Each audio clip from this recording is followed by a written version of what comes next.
नमस्कार दोस्तों, मैं नीरज जोशी स्वागत करता हूं आपका हमारे म्यूचुअल फंड कोर्स के लास्ट लेक्चर में। इस लेक्चर में हम एक ऐसे क्वेश्चन का आंसर करने की कोशिश करेंगे जिसको लेकर जो लोग म्यूचुअल फंड में अभी इन्वेस्ट कर रहे हैं या फिर जो इन्वेस्ट करना चाहते हैं वो सभी कंफ्यूजन में रहते हैं। बट उस क्वेश्चन को आंसर करने से पहले, क्योंकि ये हमारे म्यूचुअल फंड के कोर्स का लास्ट लेक्चर होने वाला है, इसलिए मैं चाहूंगा कि एक बार हम उन सभी टॉपिक्स को रिकॉल कर लेते हैं जो कि अभी तक हमने पढ़े हैं। तो हमने फर्स्ट लेक्चर में शुरू किया था कि म्यूचुअल फंड क्या होते हैं, म्यूचुअल फंड काम कैसे करते हैं, मार्केट में बहुत सारे अदर इंस्ट्रूमेंट्स होने के बावजूद क्यों हमें म्यूचुअल फंड में इन्वेस्ट करना चाहिए और हम म्यूचुअल फंड में कैसे इन्वेस्ट कर सकते हैं। फिर हमने इनकी कैटेगरीज जानी थी जो कि equity fund, debt fund, hybrid fund, solution oriented fund और अदर स्कीम्स थी। उसके बाद हमने इन सभी कैटेगरीज के बारे में इन डेप्थ जाना था कि कितनी टाइप की म्यूचुअल फंड स्कीम्स होती है और उनकी सब कैटेगरीज क्या होती हैं। इन सभी कैटेगरीज को इन डेप्थ समझने के बाद हमारे एडवांस म्यूचुअल फंड कंसेप्ट शुरू हुए थे, जिसमें सबसे पहले हमने म्यूचुअल फंड के बेसिक से लेकर एडवांस फंडामेंटल्स को जाना था, जो कि किसी भी म्यूचुअल फंड में इन्वेस्ट करने से पहले हर इन्वेस्टर को पता होने चाहिए। उसके बाद हमने जाना कि कैसे हम डिफरेंट कैटेगरीज और फंडामेंटल्स को देखकर अपने लिए एक बैलेंस्ड म्यूचुअल फंड पोर्टफोलियो बना सकते हैं जो कि हमारे गोल को सूट करें, जिसमें हमने सीखा कि कैसे हम different factors like investment horizon, goals, risk appetite और भी बहुत सारे फैक्टर देखते हुए अपने लिए एक बैलेंस्ड म्यूचुअल फंड पोर्टफोलियो बना सकते हैं। और फिर इससे पहले वाले लेक्चर में हमने सीखा था कि कैसे हम कुछ ऑनलाइन टूल्स का यूज करके मार्केट में 2500 से भी ज्यादा जो म्यूचुअल फंड की स्कीम्स हैं उनमें से अपने लिए best mutual fund scheme select कर सकते हैं। तो इस लास्ट लेक्चर में हम एक ऐसे टॉपिक के बारे में बात करेंगे जिसके बारे में हमने फर्स्ट लेक्चर में भी थोड़ी बहुत बात की थी, और वो है कि हम म्यूचुअल फंड में कैसे इन्वेस्ट कर सकते हैं और म्यूचुअल फंड में इन्वेस्ट करने का बेस्ट तरीका क्या है। तो सबसे पहले बात करते हैं कि म्यूचुअल फंड में कैसे इन्वेस्ट करना है। वैसे इसके बारे में हमने थोड़ा पहले भी बात की है, लेकिन एक बार फिर से इसको अच्छे से समझते हैं। तो हमने आपको बताया है कि म्यूचुअल फंड में इन्वेस्ट करने के मेनली 2 तरीके होते हैं। पहला तरीका होता है कि आप डायरेक्टली उस एएमसी की वेबसाइट में जाइए जिसका आप म्यूचुअल फंड बाय करना चाहते हैं, और उसकी वेबसाइट से जाकर डायरेक्टली उस म्यूचुअल फंड को बाय कर लीजिए। जैसे मान लो अगर आपको आईसीआईसीआई का कोई म्यूचुअल फंड पसंद आता है तो आप डायरेक्टली आईसीआईसीआई की वेबसाइट में जाइए और वहां से आप म्यूचुअल फंड को बाय कर लीजिए। तो ये पहला तरीका है, लेकिन हम आपको पहला तरीका रिकमेंड नहीं करते हैं। हमारे हिसाब से जो बेस्ट तरीका है वो है सेकंड तरीका, जिसमें आप किसी भी डिस्काउंट ब्रोकर के थ्रू म्यूचुअल फंड में इन्वेस्ट कर सकते हैं। बेसिकली जब आप स्टॉक मार्केट में इन्वेस्ट करते हैं तो इसके लिए आपको एक डीमैट अकाउंट की जरूरत होती है, जो कि आजकल आप online Zerodha, angel one, Upstox या ग्रो जैसी कंपनीज में खुलवा सकते हैं। और वहां से आप अगर स्टॉक मार्केट में इन्वेस्ट करना चाहते हैं तो शेयर्स भी बाय एंड सेल कर सकते हैं, और इसी के साथ आप म्यूचुअल फंड में भी इन्वेस्ट कर सकते हैं। अब हम डिस्काउंट ब्रोकर के थ्रू म्यूचुअल फंड में इन्वेस्ट करना इसलिए रिकमेंड कर रहे हैं क्योंकि हमने आपको बताया है कि अगर आप म्यूचुअल फंड में पैसे इन्वेस्ट कर रहे हैं तो वहां पर आपको अपने म्यूचुअल फंड पोर्टफोलियो को भी डाइवर्सिफाई करना चाहिए, जिसके लिए आप 3 से 4 म्यूचुअल फंड की स्कीम खरीद सकते हैं। अब मान लो अगर आप 4 अलग अलग एएमसी की स्कीम्स को खरीदेंगे तो आपको 4 अकाउंट मैनेज करने पड़ेंगे, जबकि अगर आप डिस्काउंट ब्रोकर के थ्रू खरीदेंगे तो आप चारों ही म्यूचुअल फंड को अपने डिस्काउंट ब्रोकर के थ्रू खरीद सकते हैं और अपना पूरा पोर्टफोलियो उस डिस्काउंट ब्रोकर के थ्रू ही देख सकते हैं, जिससे ना तो आपको उन म्यूचुअल फंड्स को खरीदने के लिए अलग अलग वेबसाइट में जाना होगा, ना ही उनकी परफॉर्मेंस को मॉनिटर करने के लिए आपको किसी और वेबसाइट में जाना होगा। और इसके साथ ही अगर आपने कुछ स्टॉक्स भी खरीद रखे हैं तो वो भी आपको आपके डीमैट अकाउंट में दिख जाएंगे, तो आपका सारा पोर्टफोलियो आपको एक ही जगह पे नजर आ जाएगा। तो इसलिए अगर आपको म्यूचुअल फंड में इन्वेस्ट करना है तो डीमैट अकाउंट के थ्रू इन्वेस्ट करना ही बेस्ट है। वैसे अगर आपके पास डीमैट अकाउंट नहीं है तो आप यूट्यूब में जाके सर्च कर लीजिए नीरज जोशी डीमैट अकाउंट, आपको एंजल वन की एक वीडियो देखने को मिल जाएगी। उस प्रोसेस का यूज करके आप अपने लिए एक डीमैट अकाउंट खुलवा सकते हैं, जिससे आप म्यूचुअल फंड भी खरीद सकते हैं और इसके साथ ही स्टॉक्स में भी इन्वेस्ट कर सकते हैं। तो अब आपको ये तो समझ आ गया है कि म्यूचुअल फंड में इन्वेस्ट करना कैसे है, लेकिन जब आप म्यूचुअल फंड में इन्वेस्ट करने जाएंगे ना तो आपको दिखाई देगा कि म्यूचुअल फंड में इन्वेस्ट करने के भी 2 तरीके हैं, जिसमें एक है एसआईपी और दूसरा है लमसम।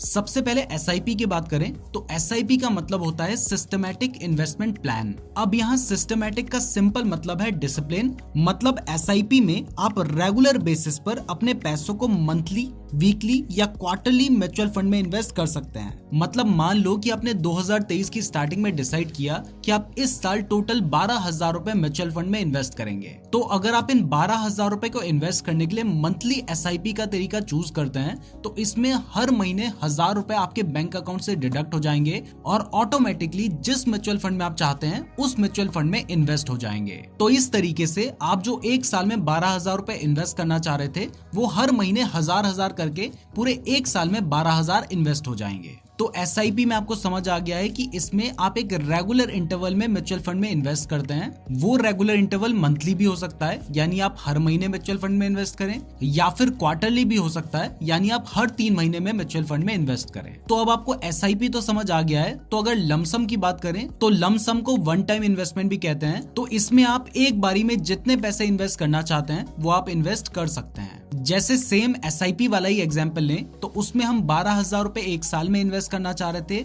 और हमने हर महीने 1,000 इन्वेस्ट किए थे, लेकिन लंप सम में हम एक साथ ही वो 12,000 रुपए इन्वेस्ट कर देंगे। तो अब आपको समझ आ गया है कि SIP क्या होती है और लंप सम इन्वेस्टमेंट क्या होता है। तो अब आते हैं मेन क्वेश्चन पर कि आपको SIP करनी चाहिए या फिर लंप सम इन्वेस्ट करना चाहिए और किस में आपको ज्यादा रिटर्न्स मिल सकते हैं। तो ये क्वेश्चन जानने से पहले मैं आपको थोड़ा सा मार्केट के बिहेवियर के बारे में बताना चाहता हूँ, ताकि जब हम आगे समझेंगे कि कौन सा तरीका हमें ज्यादा बेटर रिटर्न्स दे रहा है तब आपको कोई भी कंफ्यूजन ना रहे। तो देखिए, मार्केट में 3 तरह के बिहेवियर या कहें कि ट्रेंड होते हैं, जिसमें सबसे पहला है अप ट्रेंड। तो अप ट्रेंड के नाम से ही आपको समझ आ रहा है कि इसमें जो मार्केट है वो अपवर्ड डायरेक्शन में मूव करता है। अभी आपको स्क्रीन में जो चार्ट दिखाई दे रहा है उसमें भी आप देख सकते हैं कि यहाँ पर जो मार्केट है वो ऊपर की तरफ बढ़ता जा रहा है और शेयर की प्राइस भी ऊपर की तरफ बढ़ती जा रही है। तो जब भी शेयर की प्राइस हायर हाई बनाती है, हायर हाई से मेरा मतलब है कि मान लो मार्केट ने फर्स्ट अप मूव दिया और मार्केट ने 100 रुपए की वहां पर प्राइस बनाई। उसके बाद जब मार्केट ने दूसरा अप मूव दिया तो उस टाइम पर उसकी जो प्राइस होनी चाहिए वो 100 रुपए से ऊपर होनी चाहिए। तो ऐसी सिचुएशन को हम अप ट्रेंड कहते हैं। इसके बाद जो सेकंड ट्रेंड मार्केट में देखने को मिलता है वो होता है डाउन ट्रेंड। अभी आपको स्क्रीन में जो चार्ट दिखाई दे रहा है इसमें आप देख सकते हैं कि यहाँ पर शेयर की प्राइस लगातार गिरती जा रही है और यहाँ पर जो शेयर की प्राइस है वो लोअर लो बना रही है। लोअर लो से मेरा मतलब है कि जब शेयर की प्राइस ने डाउन मूव दिया तो पहले मान लो शेयर की प्राइस 100 रुपए थी, तो अगला जब डाउन मूव वो देगी तब उसकी प्राइस 100 रुपए से कम होगी। तो इसको हम डाउन ट्रेंड कहते हैं। अब इसके बाद थर्ड टाइप का जो ट्रेंड या बिहेवियर मार्केट में देखने को मिलता है उसको कहते हैं कंसोलिडेशन। इस सिचुएशन में ना तो मार्केट ओवरऑल अप मूव देता है ना ही डाउन मूव देता है। यहाँ पर जो शेयर की प्राइस है वो एक ही रेंज के अंदर मूव करती रहती है। जैसे कि अभी आपको स्क्रीन में जो चार्ट दिखाई दे रहा है इसमें आप देख सकते हैं कि शेयर की जो प्राइस है वो एक ही रेंज में है, तो इसे कंसोलिडेशन कहा जाता है। तो अब आपको समझ आ गया है कि मार्केट में शेयर की प्राइस किस तरीके से चलती है। तो चलिए अब आते हैं अपने मेन क्वेश्चन पर कि SIP के थ्रू इन्वेस्ट करके ज्यादा रिटर्न्स मिलेंगे या फिर लमसम इन्वेस्ट करके ज्यादा रिटर्न्स मिलेंगे। तो मान लेते हैं कि आपने और आपके फ्रेंड ने 1 जनवरी 2023 को डिसाइड किया कि आप म्यूचुअल फंड में इन्वेस्ट करेंगे, जिसके बाद आप दोनों ने अपना अच्छे से एनालिसिस किया जो कि अभी तक के लेक्चर्स में आपने सीखा है, और ऐसे आप दोनों ने एक ऐसी म्यूचुअल फंड स्कीम सिलेक्ट करी जो कि आपके और आपके दोस्त के गोल को सूट करे। अब आप दोनों का जो इन्वेस्टमेंट अमाउंट है वो 1,20,000 रुपए है, यानी आप भी 1,20,000 रुपए इन्वेस्ट करना चाहते हैं और आपका दोस्त भी 1,20,000 रुपए इन्वेस्ट करना चाहता है। तो ऐसे में आपने डिसाइड किया कि आप लमसम इन्वेस्ट करेंगे, यानी एक साथ पूरे 1,20,000 रुपए इन्वेस्ट कर देंगे, और आपके दोस्त ने डिसाइड किया कि वो हर महीने SIP करेगा और उस SIP के थ्रू टोटल 1,20,000 रुपए इन्वेस्ट करेगा। अब इसे अच्छे से समझने के लिए हम कुछ सिनेरियो लेंगे जिसमें मार्केट के हर बिहेवियर के अकॉर्डिंग हमें पता चलेगा कि किस मेथड में हमें ओवरऑल बेटर रिटर्न्स देखने को मिलते हैं। इस एग्जाम्पल को और भी सिंपल बनाने के लिए हम टाइम पीरियड भी 1 साल का ही ले रहे हैं, लेकिन यही सेम सिनेरियो लॉन्ग टर्म में भी एप्लीकेबल होंगे। और इसके साथ ही हर सिनेरियो में हमारी जो इन्वेस्टमेंट की स्टार्ट डेट होगी वो 1 जनवरी होगी और जो हमारी विड्रॉल की डेट होगी वो 31 दिसंबर होगी। तो सबसे पहले अगर फर्स्ट सिनेरियो की बात करें तो इसमें आप देख सकते हैं कि शेयर की जो प्राइस थी वो अप ट्रेंड में थी, यानी शेयर की जो प्राइस थी वो लगातार बढ़ती जा रही थी। तो इस केस में क्योंकि आपने लमसम इन्वेस्टमेंट करी थी 1 जनवरी को और उस टाइम पर म्यूचुअल फंड की एक यूनिट की NAV 100 रुपए थी, तो आपको 100 रुपए के रेट पर ही सारी यूनिट्स मिली, जबकि आपके फ्रेंड ने भी 1,20,000 रुपए ही इन्वेस्ट किए, लेकिन क्योंकि वो हर महीने 10,000 रुपए की SIP कर रहा था, यानी हर महीने 10,000 रुपए में म्यूचुअल फंड को बाय कर रहा था, तो जब उसने पहले महीने में इन्वेस्ट किया तो तब उसकी एनएवी 100 रुपए थी। अगले महीने में जब उसने म्यूचुअल फंड में इन्वेस्ट किया तो तब एनएवी 105 रुपए थी। उसके अगले महीने में 99 रुपीज थी। उसके अगले महीने में 108 रुपीज थी। उसके अगले महीने में 110 रुपए थी। तो ऐसे करके आपके फ्रेंड की जो एवरेज एनएवी निकल कर आई वो 114 रुपीज निकल कर आई। तो इस केस में आपने लमसम में इन्वेस्ट किया था तो आपको 32% के रिटर्न्स मिले, और आपके फ्रेंड ने एसआईपी की थी तो उसको 15.78% के रिटर्न्स मिले। यानी क्योंकि इस सिचुएशन में जब आपने अपनी फर्स्ट इन्वेस्टमेंट करी थी उसके बाद से स्टॉक की प्राइस ने ओवरऑल अप मूव दिया, जिससे यहाँ पर हमें एसआईपी एवरेजिंग का इतना फायदा नहीं मिला और ओवरऑल लमसम मेथड में हमें ज्यादा रिटर्न्स देखने को मिले। तो इससे हमें यह समझ आता है कि जब स्टॉक अप ट्रेंड में होता है उस टाइम पर लमसम इन्वेस्टमेंट में ज्यादा रिटर्न्स मिलते हैं और एसआईपी इन्वेस्टमेंट में कम रिटर्न्स मिलते हैं। इसके बाद सेकंड सिनेरियो की बात करें तो इसमें भी हम सेम सिचुएशन लेकर चल रहे हैं, जिसमें आपने 1 जनवरी को 100 रुपए की एनएवी में 1,20,000 रुपए एक म्यूचुअल फंड में इन्वेस्ट कर दिए और आपके फ्रेंड ने 10-10 हजार रुपए की 12 महीने के लिए एसआईपी करी। लेकिन इस केस में मार्केट डाउन ट्रेंड में रहा, यानी आपके इन्वेस्ट करने के बाद लगातार शेयर की प्राइस गिरती रही, जिसकी वजह से 31 दिसंबर को उस म्यूचुअल फंड की जो एनएवी थी वो 75 रुपीज थी। तो इस केस में क्योंकि आपने लमसम इन्वेस्ट किया था, यानी एक साथ पूरे 1,20,000 रुपए इन्वेस्ट कर दिए थे और आपने 100 रुपए की एनएवी पे इन्वेस्ट किए थे, तो इसलिए आपको 25% का लॉस हुआ। जबकि क्योंकि आपका फ्रेंड एसआईपी कर रहा था और हर महीने मार्केट गिर रहा था, जिस वजह से उस म्यूचुअल फंड की एनएवी भी घटती जा रही थी, तो आपके फ्रेंड की जो एवरेज एनएवी थी वो 91.75 रुपीज निकल कर आई। तो ऐसे में लॉस तो दोनों को ही हुआ, बट फिर भी आप देख सकते हैं कि एसआईपी मेथड में आपके कंपैरिजन में जहां आपको 25% का लॉस हुआ, वहां आपके फ्रेंड को 18.25% का लॉस हुआ, यानी आपसे 7.75% कम लॉस हुआ। तो इससे हमें समझ आता है कि जब भी मार्केट डाउन ट्रेंड में होता है तो इस केस में एसआईपी मेथड ज्यादा बेटर परफॉर्म करता है। अब इसके बाद थर्ड सिनेरियो की बात करें तो इसमें भी आपके जो इन्वेस्ट करने का तरीका है और जो आपका इन्वेस्टमेंट अमाउंट है वो बिल्कुल सेम है, और इसमें भी जब आपने और आपके फ्रेंड ने इन्वेस्ट करना शुरू किया था तब एनएवी 100 रुपए ही थी,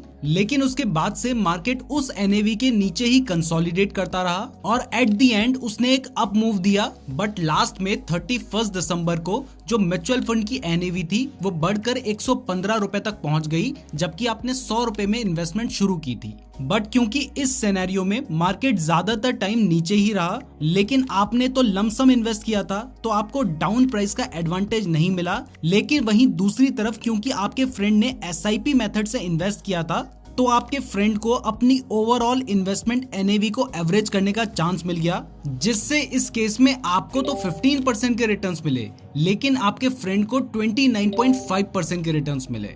क्योंकि जब म्यूचुअल फंड की प्राइस गिर रही थी वो तब भी बाय कर रहा था, तो उसकी जो एवरेज एनएवी थी वो 88 रुपीज हो गई, और क्योंकि आपने एक साथ ही इन्वेस्ट किया था तो आपकी जो एनएवी थी वो 100 ही रुपए थी। यानी अगर मार्केट ज्यादातर टाइम नीचे रहता है तो उस सिनेरियो में भी एसआईपी के थ्रू इन्वेस्ट करना बेटर होता है। अब इसके बाद एक लास्ट सिनेरियो देखते हैं, जिसमें जैसे ही आपने इन्वेस्ट किया, आपके इन्वेस्ट करने के कुछ महीने बाद जो म्यूचुअल फंड की एनएवी थी उसमें एक सडन डाउनफॉल देखने को मिला। बट 31 दिसंबर आते आते एनएवी रिकवर तो हुई, 90 रुपीज तक पहुंच गई, लेकिन आपने लमसम इन्वेस्टमेंट 100 रुपए के रेट पे की थी। तो इस सडन डाउनफॉल आने की वजह से आपको 10% के नेगेटिव रिटर्न्स देखने को मिले। वहीं क्योंकि आपके फ्रेंड ने एसआईपी मेथड के थ्रू इन्वेस्ट किया था तो इसलिए जब एनएवी बहुत कम हो गई थी उस टाइम पर वो उसी 10,000 रुपए से ज्यादा यूनिट्स बाय कर पाया, जिस वजह से आपके फ्रेंड की जो एवरेज एनएवी थी वो 86 रुपीज निकल कर आई और उसे 3.74% के पॉजिटिव रिटर्न्स देखने को मिले।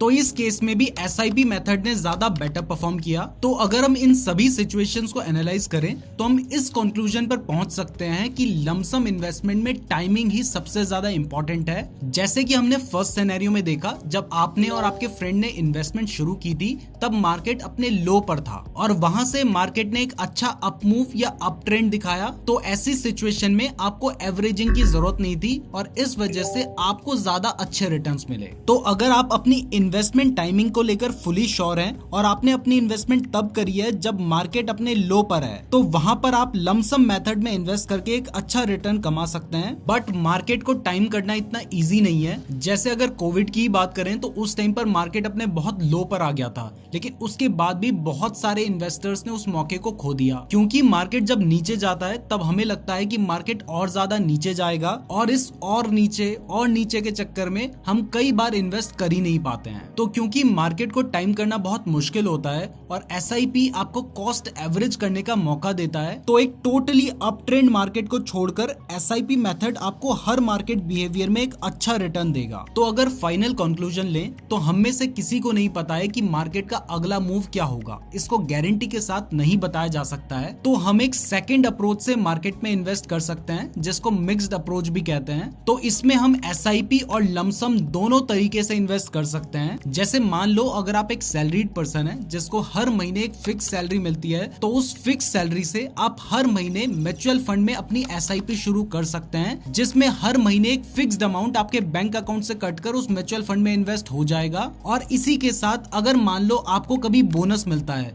तो आप मार्केट की कंडीशंस को देखकर उस बोनस को लमसम मेथड से इन्वेस्ट कर सकते हैं, जिससे आपको लॉन्ग रन में दोनों मेथड्स के एडवांटेज मिले। तो इतने सारे एग्जांपल लेने के बाद अगर हम इनके एडवांटेजेस और डिसएडवांटेजेस की बात करें तो एसआईपी का सबसे पहला एडवांटेज है कि यहाँ पर आपको रुपी कॉस्ट एवरेजिंग का बेनिफिट मिलता है। तो जैसा कि हमने ऊपर सभी सिचुएशन में देखा है कि जब भी मार्केट नीचे जाता है तो एसआईपी की वजह से हमारी जो ओवरऑल कॉस्टिंग है वो कम हो जाती है, मतलब हमें कम कॉस्ट पर ज्यादा यूनिट्स मिलती हैं, जिससे हमारी जो ओवरऑल कॉस्ट है वो एवरेज होकर कम हो जाती है। तो जितना मार्केट डाउन रहेगा उतना हमें एसआईपी में कॉस्ट एवरेजिंग का बेनिफिट मिलता रहेगा। इसके बाद एसआईपी का दूसरा एडवांटेज है कि एसआईपी के थ्रू हर कोई इजीली इन्वेस्ट कर सकता है। अगर मैं आपको कहूं कि आप एक साथ म्यूचुअल फंड में 1 लाख रुपए इन्वेस्ट कर दें तो शायद ये आपके लिए मुश्किल होगा। जिन लोगों की सैलरी कम है उनके लिए बहुत ज्यादा मुश्किल होगा। लेकिन वहीं अगर मैं आपको कहूं कि आप हर महीने 1000 रुपए या 2000 रुपए से म्यूचुअल फंड में एसआईपी शुरू कर दो तो वो आपके लिए आसान होगा। तो एसआईपी का सबसे बड़ा एडवांटेज यही है कि ये आपकी जो इन्वेस्टमेंट है उसको आसान बना देता है और छोटे छोटे अमाउंट को रेगुलर इन्वेस्ट करके ही आप अपना एक बड़ा पोर्टफोलियो भी बना सकते हैं। और एसआईपी करने का थर्ड एडवांटेज ये है कि इसको आप ऑटोमेट भी कर सकते हैं। अगर मैं आपको कहूं कि आप हर महीने 1000 रुपए इन्वेस्ट कर देना तो शायद आप 1 महीने कर लेंगे, 2 महीने कर लेंगे, तीसरे महीने छोड़ देंगे, चौथे महीने कर लेंगे, यानी आप डिसिप्लिन के साथ इन्वेस्ट नहीं कर पाएंगे। लेकिन वहीं अगर आपने एसआईपी की होगी तो इसको ऑटोमेट किया जा सकता है और ये डायरेक्टली आपके बैंक अकाउंट से कट सकती है। तो ये कुछ एसआईपी करने के एडवांटेजेस हैं। अब इसके डिसएडवांटेज की बात करें तो इसका एक ही डिसएडवांटेज है और वो रुपी कॉस्ट एवरेजिंग ही है। जैसा कि हम अपने फर्स्ट सिनेरियो में देख सकते हैं कि मार्केट बुलिश ट्रेंड में था, तो ऐसे केस में आपकी जो एवरेज कॉस्ट होती है वो हाई हो जाती है और आपके रिटर्न्स कम हो जाते हैं। अब अगर लमसम के एडवांटेजेस की बात करें तो क्योंकि यहाँ पर आप एक बड़ा अमाउंट एक साथ इन्वेस्ट कर रहे हैं, तो ऐसे में अगर मार्केट अप ट्रेंड में रहता है, शेयर की प्राइस लगातार बढ़ती जाती है, तो आपको यहाँ पर ज्यादा बेटर रिटर्न्स मिलेंगे। तो अगर आपको मार्केट की अच्छी खासी नॉलेज है, आपको मार्केट को टाइम करना आता है, तो उस केस में लमसम इन्वेस्टमेंट आपके लिए बेटर है, क्योंकि इस केस में आपकी जो इन्वेस्टमेंट कॉस्ट है वो उतनी ही रहेगी जिस कॉस्ट में आपने इन्वेस्ट करना शुरू किया था। और अगर लमसम के डिसएडवांटेजेस की बात करें तो क्योंकि लमसम में आप अपने आप को सिर्फ एक चांस देते हो, तो अगर वो डिसीजन आपका सही रहा तो आपको रिटर्न्स अच्छे तो मिलेंगे, बट क्योंकि मार्केट को टाइम करना बहुत ज्यादा मुश्किल है, इसलिए अगर आपने अपनी इन्वेस्टमेंट गलत टाइम पर कर दी तो एंड में आपको एक बहुत बड़ा लॉस हो सकता है। जैसा कि हमने थर्ड सिनेरियो में देखा था, जहां हमने मार्केट जब हाई पर था तब अपनी इन्वेस्टमेंट करी थी और वहां से मार्केट काफी लंबे टाइम तक के लिए डाउन ट्रेंड में रहा था। तो इसी के साथ हम इन दोनों मेथड को डिटेल्स में समझ चुके हैं। हमने अलग अलग मार्केट कंडीशन के एग्जाम्पल लिए, फिर चाहे मार्केट अप ट्रेंड में हो, डाउन ट्रेंड में हो या फिर कंसोलिडेटेड हो, हमने मार्केट की सभी सिचुएशन को एनालाइज कर रहा है, जिससे ओवरऑल हमें आइडिया हो गया है कि आखिर लमसम एंड एसआईपी कैसे काम करता है। बट अगर मैं रियलिटी बताऊं तो अगर आप लॉन्ग टर्म इन्वेस्टर हो और अगर आपने सब कुछ एनालाइज करके म्यूचुअल फंड इन्वेस्टिंग करी है, तो फिर चाहे आप लमसम मेथड चूज करो या फिर एसआईपी करो, आपको लॉन्ग टर्म में अच्छे रिटर्न्स ही मिलेंगे। तो इसी के साथ हमारा म्यूचुअल फंड का कोर्स कंप्लीट होता है। अगर आपको किसी भी लेक्चर में कोई भी कंफ्यूजन है तो मैं आपको रिकमेंड करूंगा कि आप उस लेक्चर को एक बार दोबारा देखें, और स्पेशली जिन लेक्चर्स में हमने म्यूचुअल फंड के फंडामेंटल्स बताए थे ना, उन लेक्चर्स को तो आप एक बार दोबारा जरूर देखना और उन्हें प्रैक्टिस जरूर करना, जिससे आपको ये हमेशा याद रहे और आपके काम आए। इसी के साथ इस कोर्स को एंड करते हुए मैं आपको कोर्स कंप्लीट करने के लिए कॉन्ग्रेचुलेट करना चाहूंगा। मैं मानता हूं कि इस कोर्स के बाद से आपको म्यूचुअल फंड की इतनी नॉलेज हो चुकी है जितनी शायद बहुत सारे एजेंट्स या एडवाइजर्स को भी नहीं होगी। और इस कोर्स से पहले अगर आप ये जानते थे कि म्यूचुअल फंड सही है, तो इस कोर्स के बाद से अब आप ये जान गए हैं कि कौन सा म्यूचुअल फंड ज्यादा सही है। बट म्यूचुअल फंड तो इन्वेस्टिंग की एक ब्रांच है, उसकी पूरी रूट तो स्टॉक मार्केट में है, जिसके ऊपर भी हमने कोर्स बनाए हैं। तो मैं आपको रिकमेंड करूंगा कि आप हमारा स्टॉक मार्केट का बेसिक प्लस एडवांस कोर्स जरूर देखें।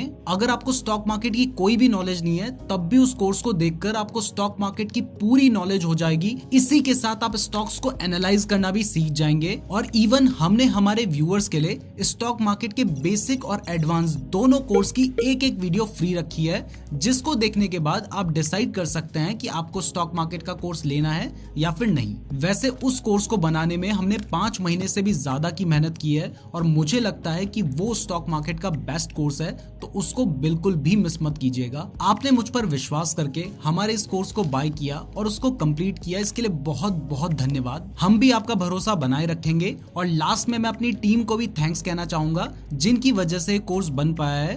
तो इस म्यूचुअल फंड कोर्स के लिए बस इतना ही। अब मिलते हैं स्टॉक मार्केट कोर्स में। धन्यवाद।